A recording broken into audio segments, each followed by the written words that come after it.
cidades. Não esqueça de um detalhe: quando você estiver já no limite, vocês batam as poeiras nos pés, para que sirva de testemunho que aquela cidade ela não recebeu o Evangelho do Reino dos Céus. E a história vai dizer que esses discípulos, eles vão agora fazer conforme Jesus te disse. Eles vão começar agora a anunciar as verdades, vão chegar na cidade, vai ter cidade que não vai receber. E o texto vai dizer que eles vão fazer conforme Jesus disse.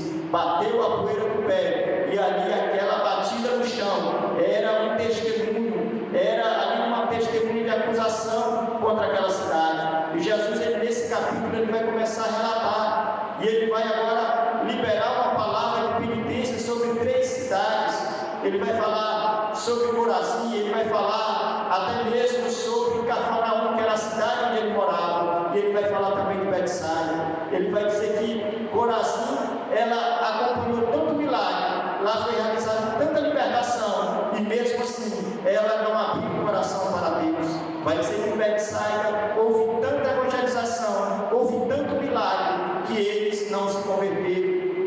Era uma cidade penitente. Aí Jesus vai trazer à tona e vai dizer: olha, se lá no Antigo Testamento acontecesse o que aconteceu na cidade de vocês, aquelas cidades delas tinham se convertido. Aí Jesus vai falar de Sodoma, Jesus vai falar de Tiro, Jesus vai falar de Sidom, 3 cidades que aí eram conhecidas como cidades gentílicas, cidades ímpias, que nunca aceitaram ali as promessas aos profetas de Deus, sempre renegaram. Mas agora Corazim, que quem sabe aceitou ou permitiu Jesus entrar lá, realizar milagre, mandar discípulos, essa cidade não se converteu, essa cidade ela não se convenceu de que Jesus era verdadeiramente o Filho de Deus. E vai ser aonde Jesus ele vai começar agora a lavrar uma sentença contra essas 3 cidades. E quando nós olhamos para esse texto, nós percebemos que essas 3 cidades, se você for olhar no mapa, e no final de quase toda a Bíblia de estudo tem esse mapa, você vai ver que essas 3 cidades, elas formam um tipo de triângulo. Esse triângulo ele é conhecido como triângulo missionário. É onde Jesus ele passeava, ele fazia as suas rotas missionárias, passando por essas 3 cidades. Se você for estudar acerca dos milagres de Jesus, você vai ver que a maioria dos milagres dele ou foi feita em Cafarnaum, ou Betsaida, ou Corazim. Mas essas cidades, mesmo assim, Jesus estando presente, Jesus curando, Jesus realizando ali grandes cruzadas, essas cidades endureceram o coração. Vai ser quando Jesus vai dizer: olha, para vocês vai vir uma consequência dura, porque eu preciso alertar a igreja nesta noite também, dizer para você, que quando você tem a oportunidade de ouvir acerca da verdade, saiba de uma coisa: você não vai ser tomado por inocente. Você vai ter que responder por cada atitude, por cada palavra, por cada ação que você faz neste mundo, porque a palavra de Deus para nós precisamos entender que ela é um tipo de espelho, ela é que nos mostra a verdade, ela é que nos mostra a nossa condição, como é que nós estamos andando, como é que nós estamos nos comportando, para que nós não venhamos a ter essa sentença que Corazim teve, que Betsaida teve e que Cafarnaum teve. Então, depois que passa todo esse processo, depois que os 70 discípulos voltam, agora diante de Jesus, eles voltam empolgados, eles voltam alegres. E quando eu olho para o texto, eu entendo porque aquela alegria estava estampada no rosto deles. Eles não conseguiam pensar no semblante sério. Quando olhavam para eles, eles estavam sorridentes, alegres, porque eles conseguiram cumprir a missão que Jesus tinha enviado a eles.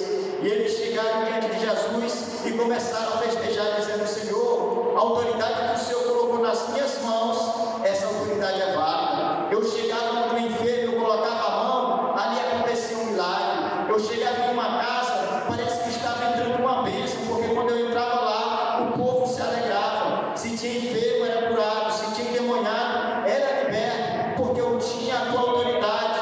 E eles começaram a falar isso. Um dava testemunho, o outro também da mesma forma. E aquilo foi se tornando alvoroço, uma alegria tamanha, que Jesus acalmou eles, dizendo: olha, vocês não têm que se alegrar só por isso. Vocês não precisam se alegrar só porque os demônios se submetem à autoridade que vocês tinham. Mas a maior alegria que tem que pairar no coração de vocês têm que se alegrar